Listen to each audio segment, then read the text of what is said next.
থাই Orchid Thai Bangla রেস্টুরেন্টের lamp Halim খাইরাম এখন। মাই god, flavour তো খুবই সুস্বাদু।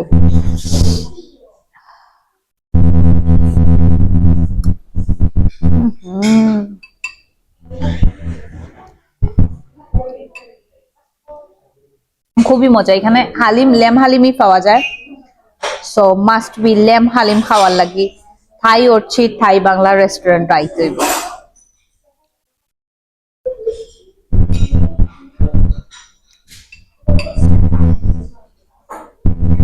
খুবই মজা, খুবই ফ্লেভারফুল, একদম স্পাইস পারফেক্ট আছে। আপনারা চাইলে এক্সট্রা গ্রিন চিলি কাঁচামরিচ লইয়া খাইতে পারবা, বাট আমার লাগে পারফেক্ট।